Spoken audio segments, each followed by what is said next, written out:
Welcome, everybody, to the second Vienna Symposium organized by the Bath Royal Literary and Scientific Institution. We are going to be treated to 8 talks over 3 days about the various cultural activities that were going on in Vienna during the 50 years leading up to World War II. We have a range of talks that cover architecture and art, literature and music, philosophy and psychology. The symposium is being held in memory of Robert Edward Blackburn, who organized the first Vienna Symposium in 2019. Robert, in fact, organized 5 symposium while he was convener at BRLSI. And he also organized single lectures. And so he has made a wonderful contribution to BRLSI's cultural activities. I'd like to thank our sponsors, the Austrian Cultural Forum London, and to thank our team at BRLSI led by Joe Houlihan for planning these activities. I hope that you can attend all the talks, but if you can't, they've been designed to stand alone. And please feel free to encourage your friends and colleagues to join us. And now, on with the program. Without any further ado, I'd like to introduce this evening's speaker, and it gives me very great pleasure to introduce Dr. Richard Stamp, who, amongst other things, is a colleague and one of my bosses at Bath University. He is Director of Undergraduate Programmes for the School of Humanities at Bath University, where he introduces undergraduate and postgraduate students of English literature to 19th and 20th century European writers and thinkers. His academic background lies in continental Europe and European literature and philosophy, and he has published on post-war French writers such as Georges Bataille, Maurice Blanchot, as well as contemporary thinkers as Slavoj Žižek and Jacques Rancière. So Richard's talk tonight, which will run for about 40 minutes and then allow us some time for question and answer, is entitled "The Viennas of Yesterday, Stefan Zweig is Not at Home." Richard, over to you. Thank you very much, Ian, and good evening, everybody. And it's a great pleasure to be here, and quite an honour, actually, to be kicking off this excellent weekend of events. And even more pleased, I must say, to give my colleague a few pronunciation challenges, I think, in terms of some of the kind of European writers and thinkers that will be part of the traditions that we'll be exploring over this weekend.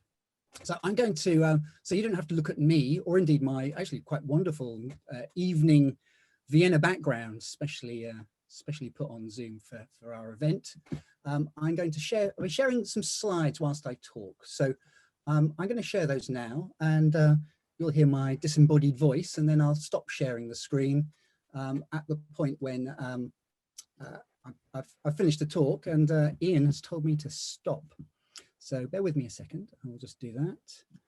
Don't worry, Ian, I have got a timer which will be running in just a moment, but please feel free to give me a 5-minute warning. That would be lovely.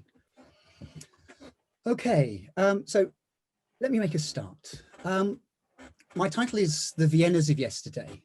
Stefan Zweig is not at home. And I suppose there's a certain caveat that comes with this, that I'm not an Austrian literature or culture specialist.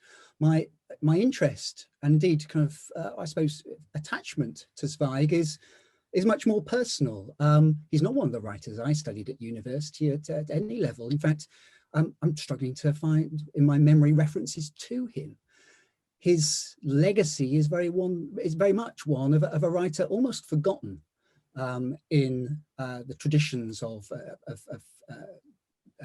German language literature of the 20th century.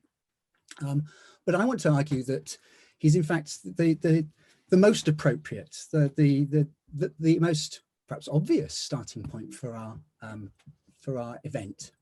So I'm just going to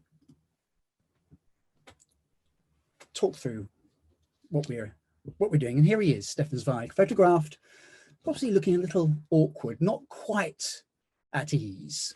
Photograph taken in London. It's owned by the National Portrait Gallery, taken in May 1939. After the point at which he had become a naturalized British citizen, 1938. But Stefan Zweig is born in Vienna and born into an affluent middle-class Jewish family, which had made its fortune in the textile industry. He, in his lifetime, has become, indeed by the time of his death, an apparent joint suicide with his second wife, Lottie, in Petropolis in Brazil. He'd become one of the most famous and widely read authors of his generation. Readers around the world, and his work translated, as he tells us in his memoirs, into many, many languages. But his attachment to Vienna is not merely strong as his birthplace, although he moves out to Salzburg and chooses to live there after the First World War, but he is identifies incredibly strongly with you're not looking. Sorry, I'm trying to start this now. principles of Look at me now. Yes. Viennese culture. Don't look away.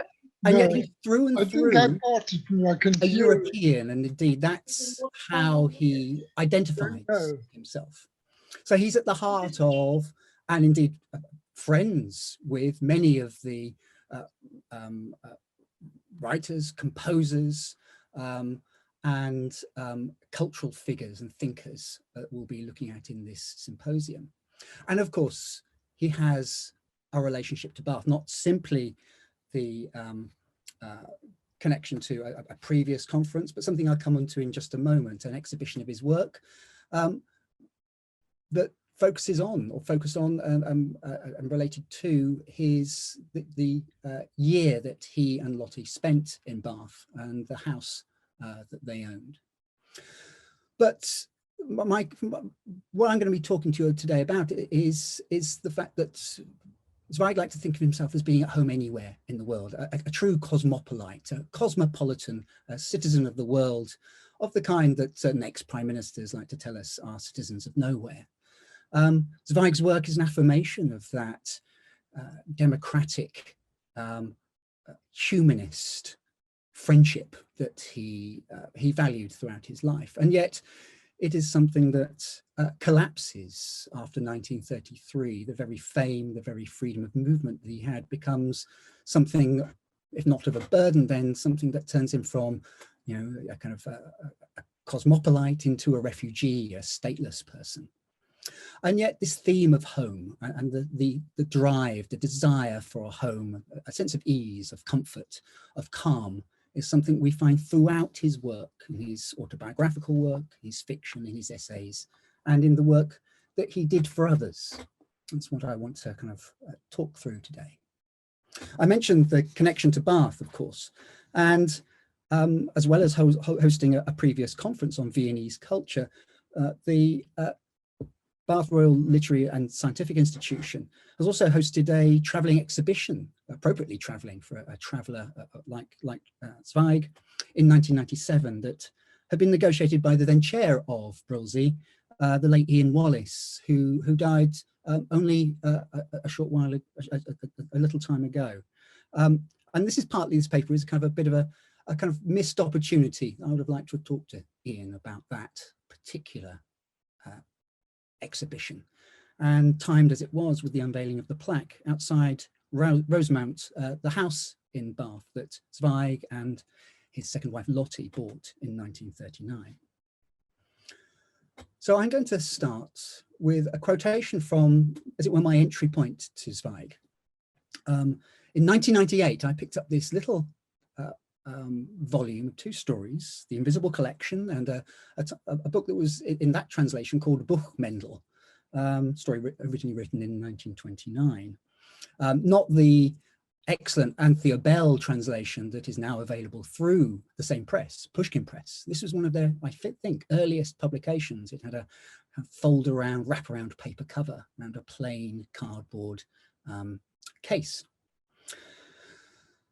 So this story, Mendel the Bibliophile, it's now translated as, the original German title is simply Buch Mendel, the name of this central character of the story.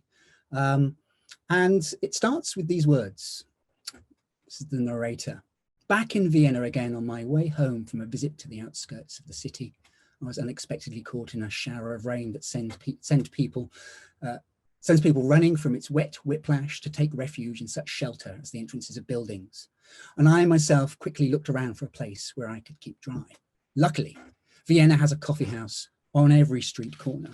And this is the location for the story and the unexpected, sudden recollection that this randomly selected coffee house is in fact an incredibly significant one in the history of the narrator and its associations with this lost character of Vienna, Buchmendel, a Jew from the Galicia, the furthest eastern reaches of the Austria-Hungary, Hungarian Empire, and his fate that is told in this story.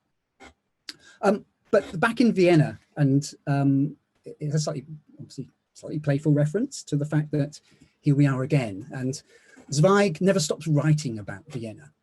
And in particular, a lecture that he gives in 1940 in Paris, written whilst he's in Bath, but travels and on the point where he's leaving England to he and Lottie will go and move to New York.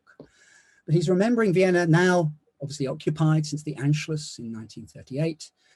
And Vienna for him is identified as a kind of an ideal breeding ground of a communal culture, he says.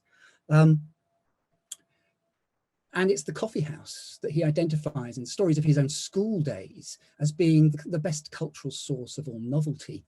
He describes himself and his friends, spending very little on any coffees, but actually reading all of the journals and newspapers from around Europe that would be subscribed in a kind of a regular Viennese coffee house. This was an institution of education that he contrasts with the dull Austro-Hungarian institutions of the school, where he claims to have learned nothing.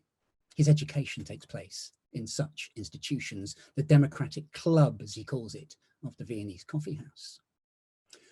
And this is where, I suppose, the sense of his Viennese, his Austrian identity, meets two crucial modifiers, if you like.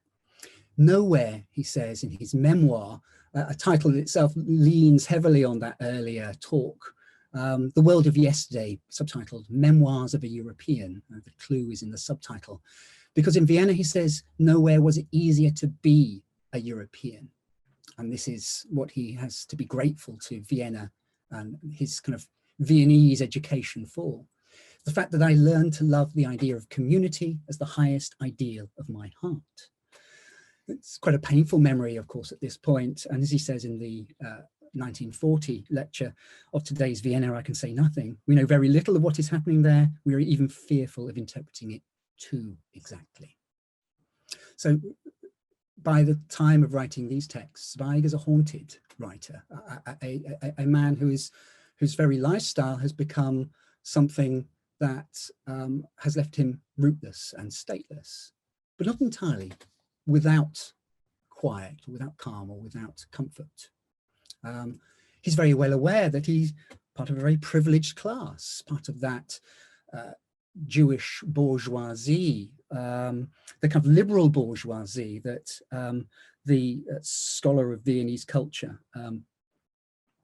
several historians of Viennese culture note, is the kind of the last repose of liberalism in the fin de siècle era. That the liberal bourgeoisie is almost exclusively Jewish, according to most, to many historians, such as Zweig being a primary example. And this is crucial for Zweig's image of what Vienna means to him. He says, It's only in art that all the Viennese felt that they had equal rights, because art, like love, was regarded as a duty incumbent on everyone in the city. And the part played by the Jewish bourgeoisie in Vienna, in Viennese culture, he adds, through the aid and patronage it offered, was immeasurable. They were the real public. They championed and encouraged new trends everywhere with minds that were more flexible, less weighed down by tradition. This is a fascinating comment, insight into the culture of the time that we're thinking about over this weekend. He notes further that it's the Jewish bourgeoisie's love of Viennese art that made them feel at home and genuinely Viennese. We have to be cautious though, because in the same breath, of course, on the facing page, Zweig has already admitted that this Jewish bourgeoisie of Vienna, of Austria, exerted very little influence otherwise in public life. And in fact, even slightly more troublingly, that they, quote, tactfully respected such traditional privileges, the incredibly class-bound structure of Austrian, not only monarchy, but political and institutional life, as something to be taken for granted. Zweig is by no measure a political animal. And indeed, this is partly what gets him into a number of scrapes during the period of the beginning of the First World War and its an immediate aftermath. His Viennese-ness, therefore, is both Jewish, crucially, and also pan-European. My ideas, he says, not boasting, but expressing his pleasure at being translated into so many languages. He's uncomfortable with success, with being a name, with being recognized, with being expected to have public views or opinions. But he's comfortable with the idea, of course, of success, but most of all of being read. And the idea that he's being read across Europe, across the world, appeals to a cosmopolitanism that is, he identifies incredibly strongly.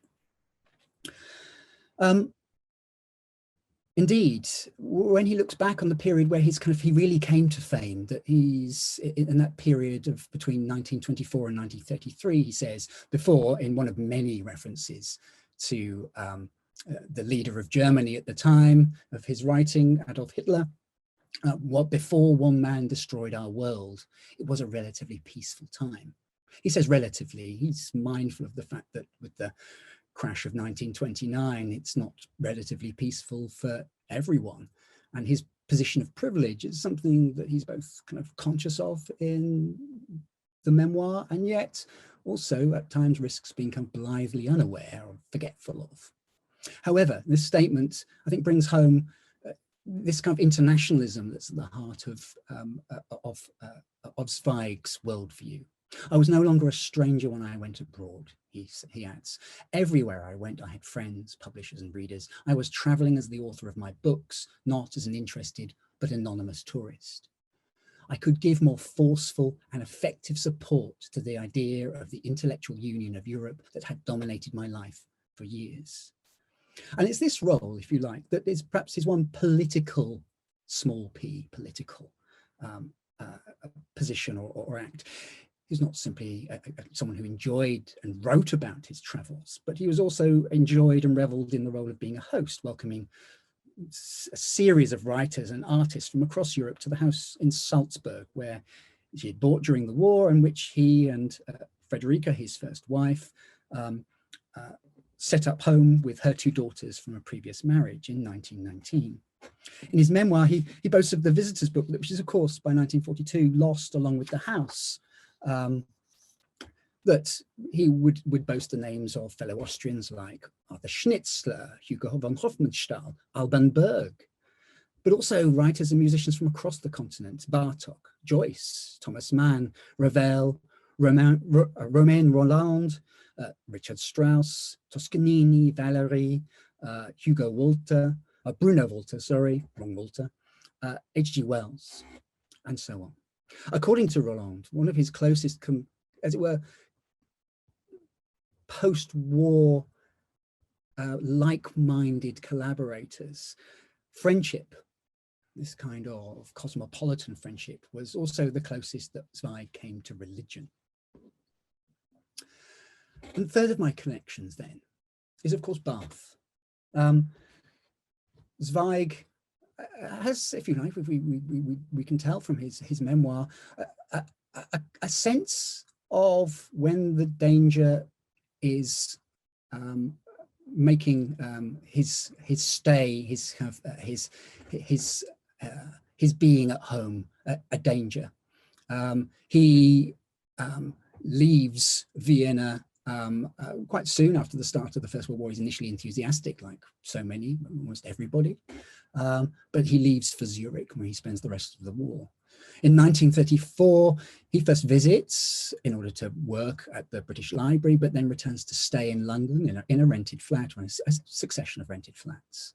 And in fact, packs up, leaves the house in Salzburg by 1934. The fact that his house in Salzburg, as he points out in his memoir, faces across the border from Austria to Germany, the town of Berchtesgaden, which is, of course, where Hitler has his private residence, is something that never escapes mention in the memoir. In 1938, he and Lottie Altmann, that is, who is his secretary, become naturalized British citizens. This is the year of their first visit to Bath. And in 1939, the following year, they move to Bath, they buy Rosemount, and they are married at Bath Registry Office on the 6th of September.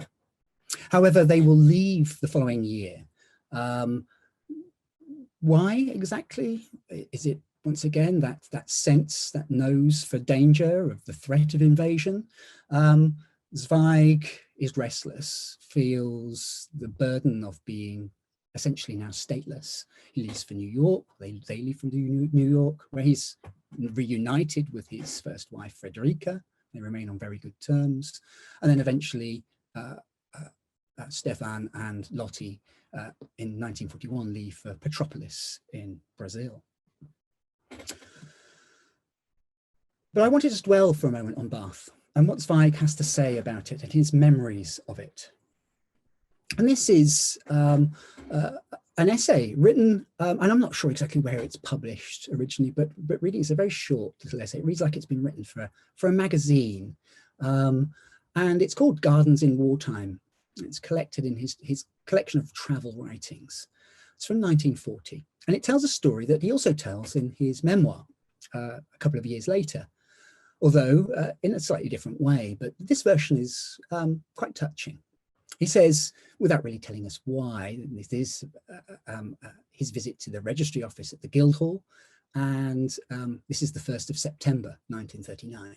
I had need of an administrative document, and the official was in the process of providing it when the door opened.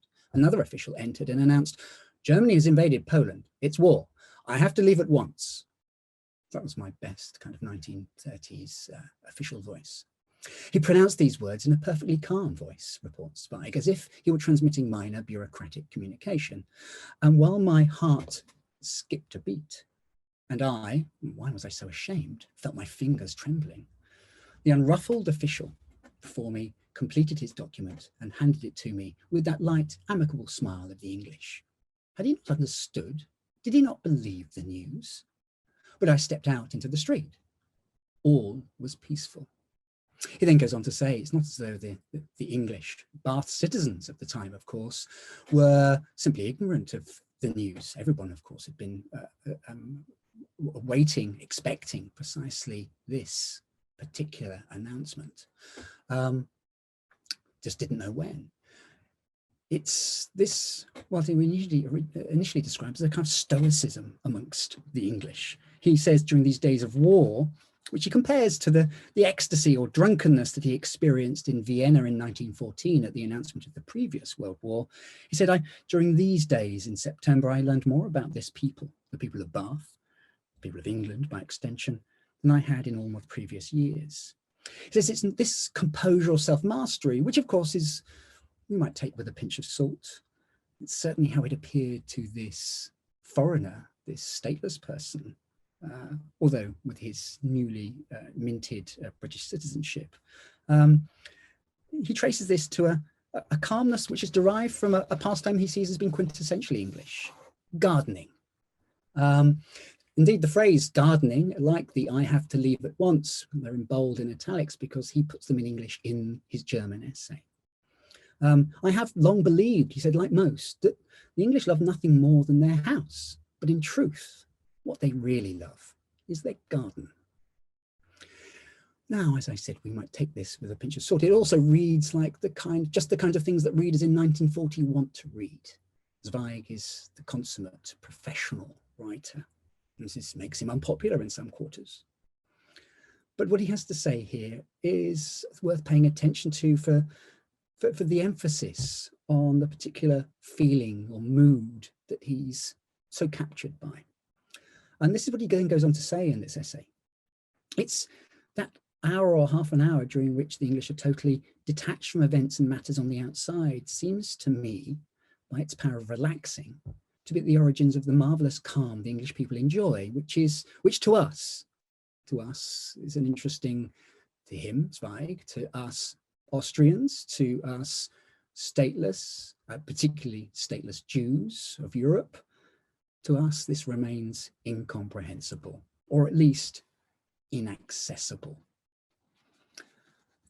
Out of reach, something that is still, however much one might own a house, one still does not feel at home.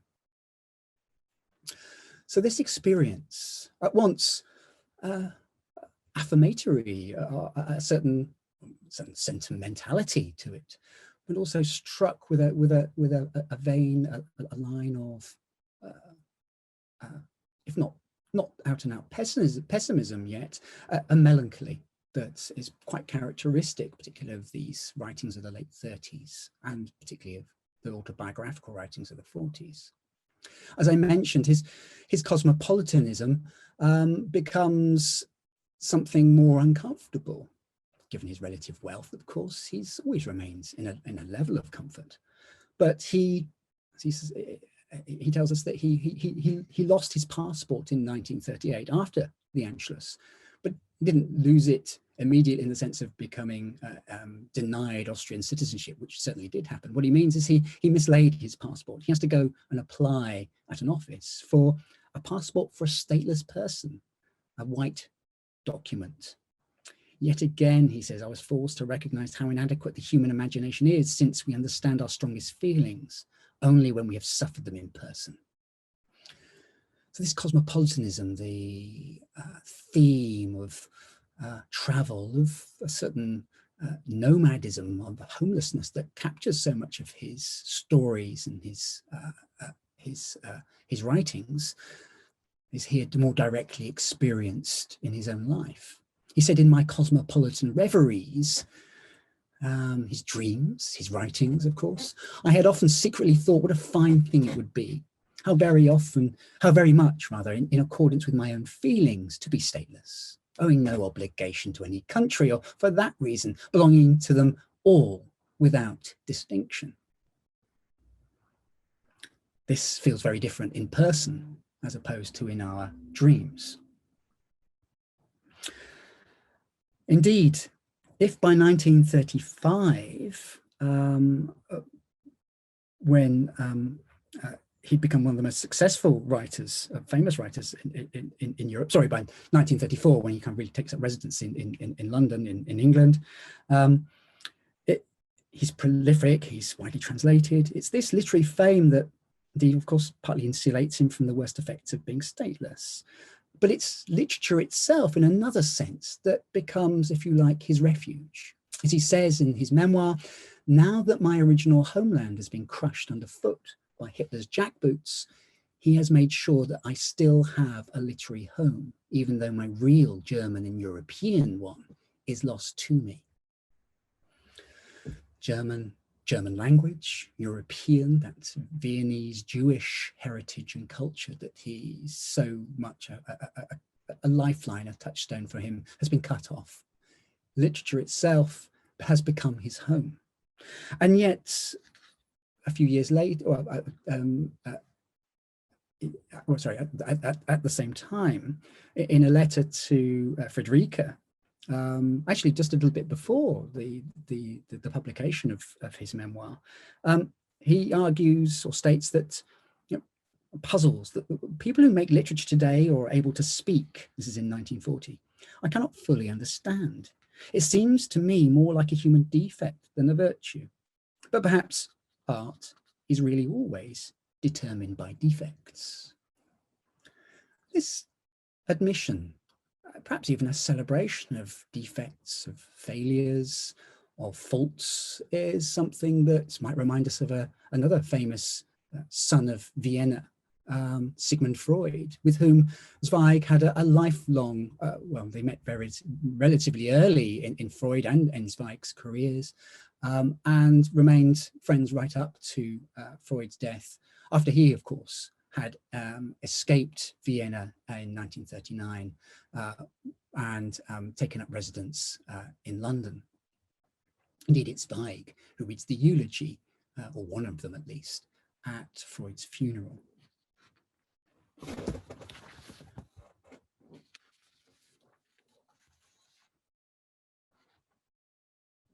Now, this is, as I said, where Zweig is recognizing that his cosmopolitanism that he'd secretly hoped would lead into kind of revel in being stateless, no obligation to any country or belonging to all of them without distinction. It's felt in its actual force. At the very beginning, the preface to his memoir, The World of Yesterday,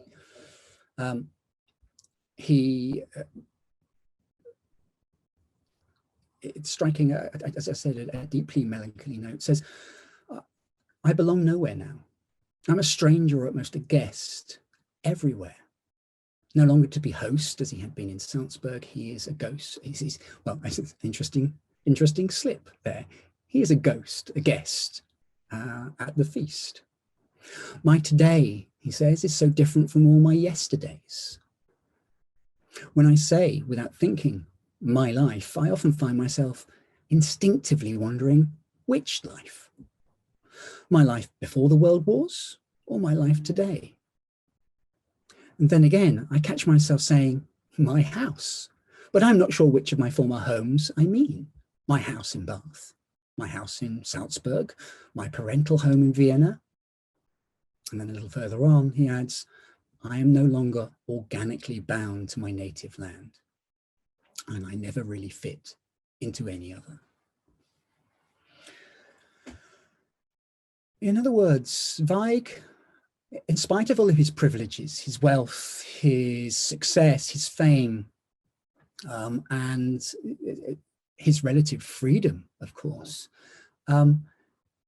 nevertheless feels deeply the pain of that separation, that realization that, and this is how we might understand this, organically bound, this being uprooted, being no longer able to return home, even however much one enjoys or revels or delights in traveling. The fact that he's had many houses, listing, of course, Bath amongst Salzburg and Vienna, these former homes seem to suggest that he is no longer at home anywhere, and certainly not, as he once dreamt, everywhere. In this sense, we might return to that question of Zweig as a relatively apolitical, non-political writer, in possibly one of the most extremely conflictual, for many, clear-cut political questions of his time. He refuses steadfastly from 1933 onwards to make public statements condemning the behavior of the Nazis, or the growth that had already been growing of right-wing anti-Semitic political forces within Vienna, which will tear his beloved city apart during the 1930s, and of course eventually result in the planned, negotiated invasion of the Anschluss. And yet, I suppose one of the one of the examples here is a comparison perhaps with one of those writers he invites to that house in Salzburg, Thomas Mann, possibly the most famous German writer of that generation. Mann was, as he expressed to Friederike after Stefan Zweig and Lotte's suicide in 1942, regretted that Zweig had never used his fame to greater political effect. Was he conscious of no obligation, complains Mann, towards the hundreds of thousands for whom his name was great and upon whom his abdication was bound to have a profoundly depressing effect? That word abdication is strong for Thomas Mann. But Mann had made his decision. He was bound to speaking for a Germany alternative to the one that had fallen under the control of the Nazis. Wherever I am is German culture, he said, from the distance of the American continent. In this sense, I'd like to point to something that perhaps Mann didn't know at the time, and many of those who condemned Zweig for being apolitical or non-political perhaps overlooked. And it's a small thing, a very small thing. In another essay collected along with that Gardens essay I was referring to earlier, but written a few years earlier, but from London, and about London, The House of a Thousand Fortunes is an essay. Actually, it's less of an essay. It was written in support of an appeal by what's called simply the shelter in the essay, but is actually the Jews' temporary shelter based in Mansell Street in Aldgate at the time, originally founded in 1886, actually on Lehman Street in the same area. And in it, a very short essay, Zweig puts us in the position of observing this ceaseless movement of people across borders, spotting, he calls our attention to, and interesting, the kind of the second person address here. This is addressed to an English reader. This is calling for donations, calling for money. This is calling for more than just sympathy, calling for a certain identification with the plight of these, as he calls them, stateless persons. He doesn't say at all that he identifies with them himself, that he is one of these stateless persons, although, of course, insulated by a certain degree of fame and wealth. But he says, observe them well, these stateless persons. You who have the good luck to know your house and country, you who on return from some journey find your room and bed all prepared, you who have books you cherish around you, the tools to which you are accustomed. Observe them, he asks us.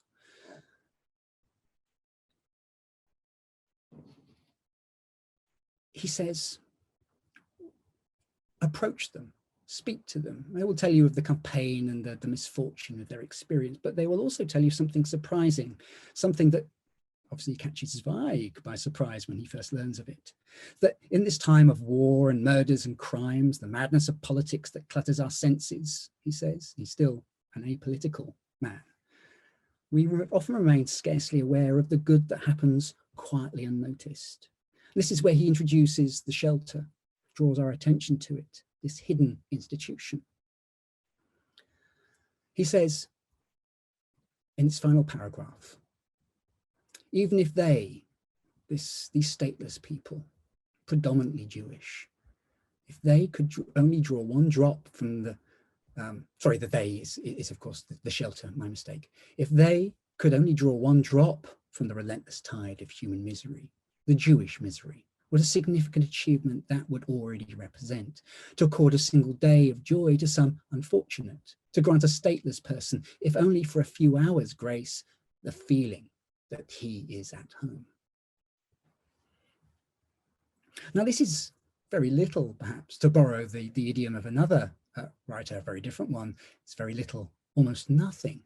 But these small gestures, he says, are all the more crucial in an epoch like ours. For all ethical labor, this is his phrase, by its example, wakens in us truly precious energies.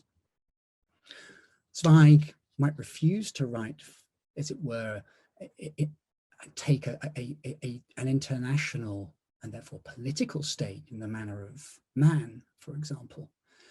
But he will write and give his time to promote the institution concealed, unofficial, within the East End of London, that welcomes thousands upon thousands of Jewish emigres, stateless persons at this time, and as it does throughout the years of the war.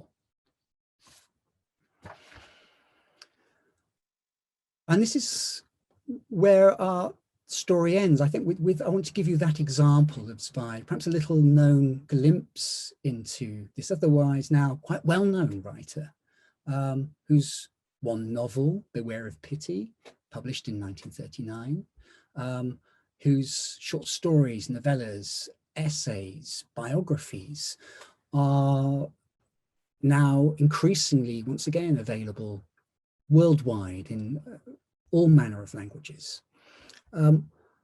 These little moments are, I think, give us something of a glimpse into precisely what characterizes that literary output, an attention to feeling, attention to the smallest moments or gestures, mistakes, errors, problems, or the confusions of pity, for example, that are, it sounds almost a cliche to say so,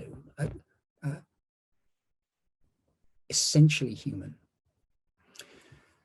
For Zweig, this is the terrain, the homeland, if you like, of his literature. And I want to end with returning to what is the end of my favorite text by Zweig. And it's odd to say your favorite text is the first one you read.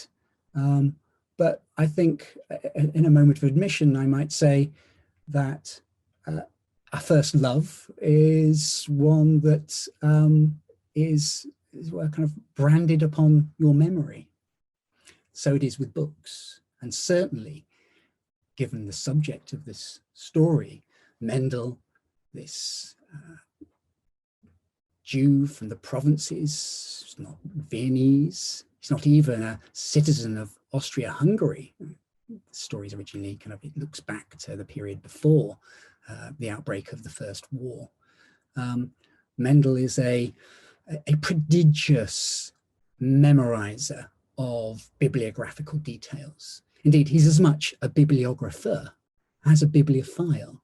He can recall the title page, the details, the sales history and availability of any book by memory. And such he's kind of an invaluable service to the students and scholars and intellectuals of the Viennese coffee house that he takes up residence as his unofficial institution.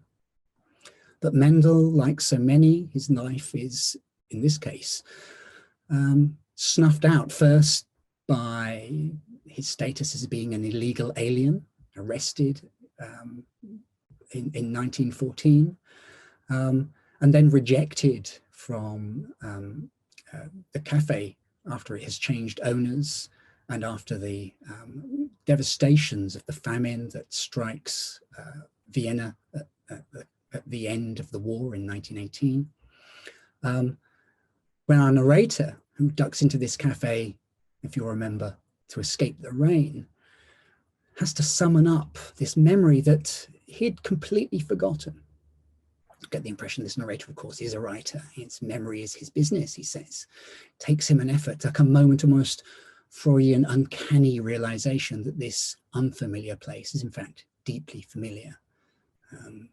The familiarity and the uncanny for Freud, as it is for Zweig, takes place in the German language, in which the word for uncanny, unheimlich, has the word home built into it, the unhomely.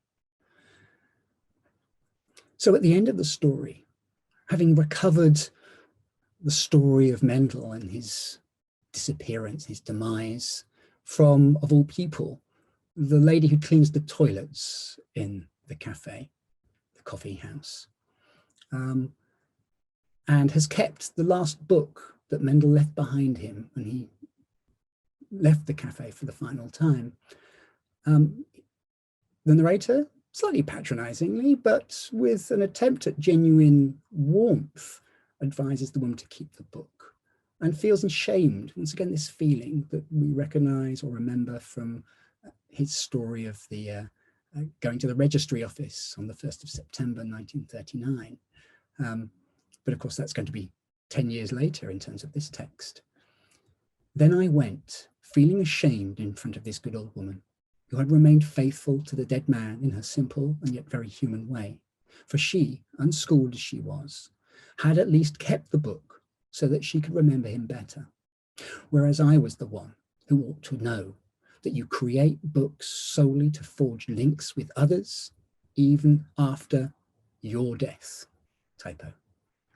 Thus, defending yourself against the inexorable adversary of all life, transience and oblivion, forgetting. In this way, how can we escape the sensation that Zweig, even in 1929, is, well, not a little sentimentally, certainly self-consciously, thinking forward, thinking into the future about forging links with others even after his death. Perhaps trying to defend himself against transience and oblivion, the very things, the forces to which he and so many others are exposed after 1933, and that will leave him eventually desperate enough to take his own life in 1942. But at this moment, in 1929, and certainly even when he's writing his memoir, first started in Bath and then finished in New York, even when he's writing that, he has some hope in literature, that it is a place where we might forge links with others, others that we will never meet and never know, and yet, as it were, provide some form of living on after our deaths. So that's where we leave Zweig, and that's where we end. A reflection on one particular writer and the times in which he lived, but also a glimpse into the often difficult history of the period that we're going to be thinking about and hearing about in the talks to come. Thank you so much, Richard. Thank you. That was wonderfully engaging. I don't know whether it was partly to do with the pathetic fallacy of looking behind you at twilight, but it was also quite melancholic and bittersweet, and a lovely way of thinking about the past, the present, and the future, which is something we will obviously be thinking about over the coming weekend. We have about 10 minutes or so for chat. I would add that obviously we have the weekend ahead, so that's one reason why I want to not let this run too late into your Friday evenings, and we obviously also have the plenary session at the very end. I'm very pleased to see some questions in the chat, and so I'm going to work through those and see, Richard, what your thoughts are. The first actually relates, and this is from Philip. It relates to how readable and accessible Zweig has remained, it's almost a century on. And I wondered what you thought about that, because I think that does speak, he's somebody who was already well known in translation. And so he, not only was he a man of many nations, so were his books. And I just wondered if you had any thoughts about whether there was something in them that made them able to speak across, particularly across European countries and languages.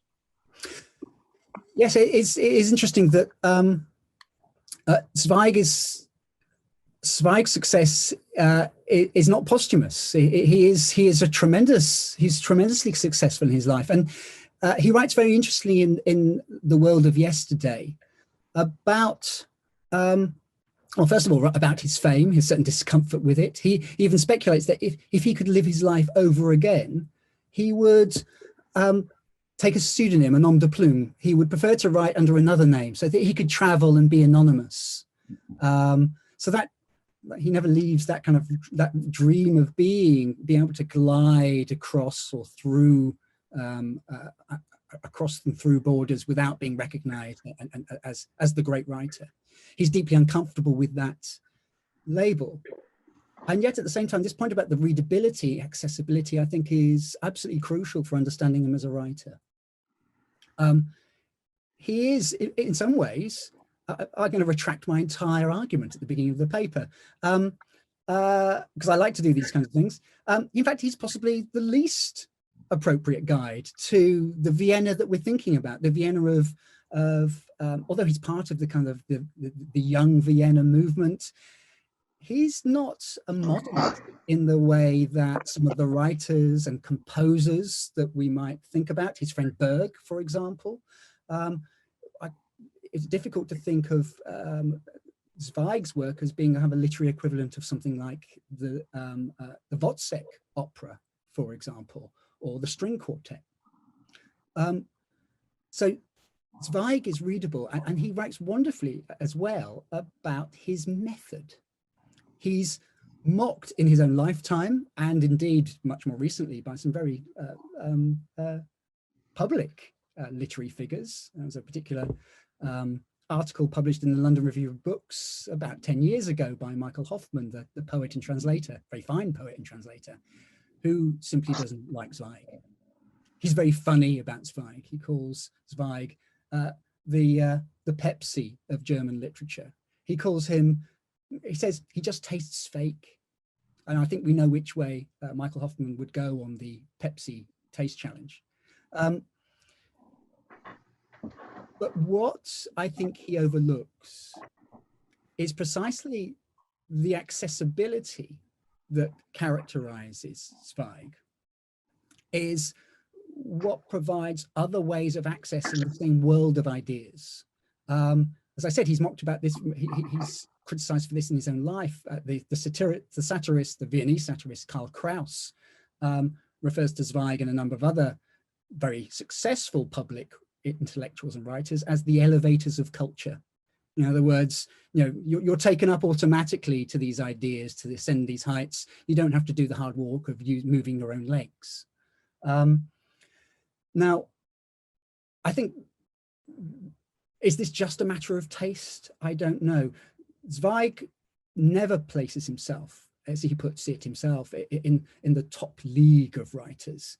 He sees himself at the service of others. And indeed, he's also a great collector of the kind of great figures, the great writers and composers and thinkers, their manuscripts, of their objects. And I think there's two things here. I've been trying to emphasize Zweig's ability, his talent for not just sympathy, but a kind of a deeper level of identification with others, with the plight of others. He writes incredibly, he writes also problematically, if you like, from the perspective of women. It's both a kind of a characteristic and also, from a modern contemporary perspective, a certain problematic aspect of his work. He also writes quite movingly from the perspective of children, of the child. So his ability to transpose himself into the experiences of others, I think, is something that outstrips many of his more illustrious, more experimental contemporaries. Thank you, thank you. I'm going to combine a couple of questions here to focus a little bit on his or their time, he and his wife's time in Bath, and just through to the outbreak of the war. So Marianne asks, did they have a group of literary friends in Bath? as it must have been very difficult to be German speaking on the outbreak of war, unless you were welcomed and protected by well-wishers. And Yukiko similarly asks about what Zweig's sort of status might have been as World War II began, you know, as an enemy alien or not, and that kind of thing. So could you say a little bit about that? Yes, well, I confess an ignorance that I'm not sure about the kind of literary or other friendships that the Zweigs developed in Bath. I've heard, although I haven't confirmed, that those, and I find it very hard to believe that someone like Zweig would not be able to do such to build those friendships. But at the same time, I think this is also very much a moment of regret, because, as you know, Ian, it was something that Ian Wallace, who obviously was involved in putting on that, responsible for putting on that exhibition on Zweig, was someone who would have been able to tell us, perhaps answer that question a lot more effectively than I could, in terms of that knowledge of when that first event, that exhibition happened in the 1990s. What I've heard is that there were people who had recollections of the Zweigs in Bath who came to the exhibition. And of course, this is, well, all too palpably what we are in the process of losing, is that knowledge and those connections. So I'm not sure about the literary friendships. Zweig, as I mentioned, went to visit Freud quite often, when Freud, to his great joy, Zweig's great joy, when he arrived in Hampstead, and when he went to visit Freud, actually, I think it was nearly the last time he went to visit Freud, he took with him Salvador Dali. Freud, who was very, very ill.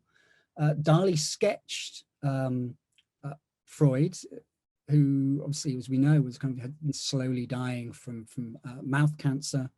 And his sketch of Freud, which you can find if you visit the Freud Museum in London when it's back open again, I recommend you do that. It's on display there on the first floor, at the top of the stairs. The portrait so horrified Zweig that he refused to let Freud see it, because he said, I had seen, as it were, the death mask of Freud. And so there is this sense that not only might Zweig have felt this strong attachment, not least to one of his kind of close friends, but this loss of fellow German speakers, of those who shared that world with him, particularly painfully, so much so that he would not be able to show a work by Dali to the man who had inspired it. So I'm not sure that even answers the question, but it's it scrapes the areas of my knowledge about Zweig's contacts within his time in Bath. Yukiko's question about becoming an enemy alien is very interesting, because one of the things I had contemplated doing was presenting you with two different versions of that story about going to the registry office on the 1st of September 1939. He tells it two different ways. Once in that Gardens essay, in which he obviously doesn't mention marriage, he just says rather more anonymously that it's he has to go for, he was in need of an administrative document, he says. But the outline of the story is the same, except for one really crucial detail. And it's the most striking thing in the memoir version, in The World of Yesterday. He says, just as the official was about to, as it were, sign the, to enter them into the register, in terms of, to be booked in for a marriage ceremony, that's the point at which this other official enters the room and says, Germany's invaded Poland, I have to leave. So Zweig has the same impression of that statement, but what he remembers here, or he tells us in the memoir, is rather than simply just being given the document and a shaking hand and then leaving, the official who's writing his name and not his name down in the register pauses, his pen hovers over the page, hesitates. And in that moment, Zweig says, I went from being an alien to an enemy alien. In spite of the fact that yes, he has a naturalized British citizenship, but with the advent of hostilities, he knows that his status is going to change, and that no distinction is going to be made simply because he's a German-speaking Jew. So this moment when he becomes an enemy alien is deeply significant. His, if you like, his life and Lottie's life, of course, is in abeyance, in suspension at that moment, as the pen hovers over the page and the official says, I'm going to have to seek confirmation from London. Of course, they then get married. But Zweig makes much more of it in the memoir. It becomes a moment, this is 3 pages from the end of the book. This is the last scene of his memoir. Bath, as it were, occupies the last pages of Zweig's autobiography in that sense. He vows, however, quoting from Cymbeline, that we will meet the time as it comes. And it's a very ambiguous statement. I'm not sure how you read it in Shakespeare, but how Zweig reads it is also ambiguous. Is he, as it were, caught in the winds of history, unable to resist? Or is he resolute? Is he setting himself on a course of action that, regardless of the storms of history he's going to pursue? There's this moment, this pause right at the very end, the point at which in Bath Registry Office, he's about to be entered into the register to be married, that moment of decision comes about. So I think, not to make too much of it, I haven't made an awful lot of it actually, on reflection. There is this quite, if you excuse the word, this fascinating, almost delicious moment when everything becomes at stake for Zweig at that point. His personal life, his political life, such as it is, his status as citizen, as non-citizen, as enemy alien, and the prospect of that. There's been lots of readings, lots of debates around that particular moment, but I like that moment of suspension in terms of what it tells us about Zweig as someone who faces almost impossible decisions and dilemmas. His courses of action might not always be the right ones. And he admits so. He seeks flight and flees. Is that meeting his times? Certainly one can interpret it that way. As I mentioned already, Thomas Mann sees it otherwise. Yeah, I don't think you need to apologise, Richard, at least particularly to me as a fellow literary critic, about the importance of the detail. But also, I think it's a very Zweig, and I don't know what the adjective is, but that seems very Zweig-like in that sense in which entire lives can turn on a single moment, and actually those moments can be completely unexpected, and they can be about chance convergences of external and local events in that way. Oh, absolutely. And if I could just add to that, Ian, I think one of the really interesting things here is another Bath connection. When he first mentions Bath a couple of pages earlier, his first visit, their first move to Bath, he associates Bath, its countryside, its setting is reminiscent of the Austria of his youth, and he makes that association. Part of that contrast between the start of the Second World War and the start of the First, he experiences in Austria and in England respectively. But the very next line, he says, here I am, the writer, essentially all I want is peace and quiet to get on with my work. And yet I know, like every other citizen, like every other person around me, that my fate rests not in my own hands, but in the hands of administrators, people whose names I don't even know, in places I can't see, and when we be making decisions I won't even find out about until it's too late. So that idea of, yes, the powerlessness, the forces that are being experienced this time are summoned up in this moment of the kind of hesitation of an official's pen. As you say, I think it's a lovely idea, actually. This could step out of one of Zweig's novellas or stories. You were drifting dangerously close to Kafka there, I felt, Richard. I'm very conscious of the time. I'm going to apologise to Charles and Eric, who did post questions in the chat. but you do get a second chance with Richard, because he'll be back in the plenary session over the on Sunday evening. But I think we should wrap it up. It's a Friday evening, and we have many more talks ahead of us, including tomorrow morning, Ruth Hanisch at 10:30, talking about architecture, and then papers focusing on other aspects of Viennese culture through the whole day. But I just want to thank you all for your attention this evening, and to thank Richard for, as I said, a wonderfully evocative and thoughtful, meditative paper that I think has really not only framed how we, sitting in Bath, as many of us are, but thinking about Vienna, a place somewhere else, in a time somewhere else, that this is a wonderful kind of way of thinking about the how we are coming to the topic of the symposium, and so Zweig as an example of it, but also as a way to approach it. So I'm going to close proceedings. Zoom unfortunately doesn't allow for a curtain call or anything like that. When we go very quickly, but I'd like to just ask you, wherever you are at the moment, to raise a thumb or applaud Richard for a wonderful opening to this. Thank you all. Thank you. Thank you very much. Thank you. Yeah. Thank you, Richard. Thank you. And we'll see. I look forward to seeing as many of you as possible tomorrow. So thank you. Absolutely. I'm looking forward to it greatly. Yeah. Thank you again, Richard. Thanks.